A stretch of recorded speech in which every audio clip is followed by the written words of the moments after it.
नमस्कार दोस्तों, सोचिए अगर दुनिया दो हिस्सों में बंट जाए। एक तरफ नाटो 31 देशों की सबसे ताकतवर सैन्य शक्ति और दूसरी तरफ ब्रिक्स दुनिया की सबसे बड़ी इकोनॉमी का गठबंधन। अगर ये आपस में भिड़ गए तो नतीजा क्या होगा। आज दुनिया एक कोल्ड वार के मुहाने पर खड़ी है। एक तरफ है NATO, North Atlantic Treaty Organization, जिसकी जड़ें 1949 में लगी थी। दूसरी तरफ है BRICS, Brazil, Russia, India, China, South Africa का ग्रुप, जो ग्लोबल साउथ की आवाज बनकर उभर रहा है। दोनों गुट सिर्फ देशों का नाम नहीं, यह है ताकत, पैसा, हथियार और भविष्य का कंट्रोल। और इस लड़ाई के पीछे है सिर्फ एक सवाल, कौन होगा सुपर पावर। नाटो 1949 में बना एक सैन्य गठबंधन जिसने वादा किया था अगर किसी एक पर हमला तो सब एक साथ लड़ेंगे। आज नाटो में 31 देश हैं, जिनमें अमेरिका, यूके, फ्रांस, जर्मनी जैसे दिग्गज शामिल हैं। डिफेंस बजट 1.2 ट्रिलियन डॉलर से ज्यादा। सिर्फ अमेरिका ही सालाना 800 बिलियन डॉलर डिफेंस पर खर्च करता है। नाटो के पास है 3.3 मिलियन एक्टिव ट्रूप्स, 14,000 एयरक्राफ्ट और सिर्फ इतना ही नहीं, नाटो के पास है दुनिया की सबसे बड़ी नेवल पावर।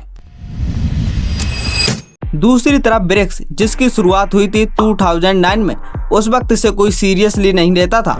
लेकिन आज ब्रिक्स सिर्फ 5 देशों का नाम नहीं, यह है ग्लोबल इकोनॉमी का 32% कंट्रोल करने वाला ग्रुप।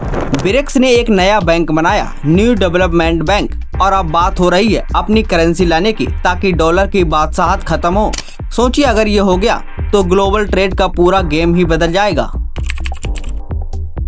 आज दुनिया में 60% से ज्यादा ट्रेड डॉलर में होता है, लेकिन ब्रिक्स देशों ने डॉलर को चुनौती देने की तैयारी कर ली है।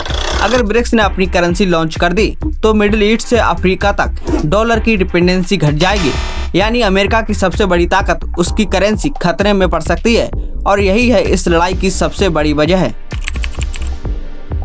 अगर बात करें सैन्य ताकत की तो नाटो के पास 3.3 मिलियन एक्टिव सोल्जर्स हैं, ब्रिक्स के पास लगभग 5 मिलियन।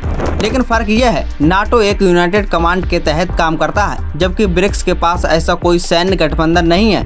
हालांकि रशिया और चाइना की मिलिट्री टेक्नोलॉजी नाटो को कड़ी टक्कर देती है, और अगर ये लड़ाई इकोनॉमिक वार से बढ़कर मिलिट्री वार में बदल गई तो दुनिया तीसरे वर्ल्ड वॉर की तरफ बढ़ जाएगी।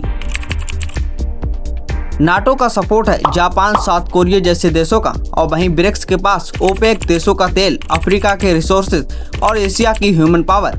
यानी ये सिर्फ दो ग्रुप्स की लड़ाई नहीं, यह है पूरा global south versus global north का क्लैश। सवाल यह है, अगर ये जंग छिड़ी तो क्या होगा।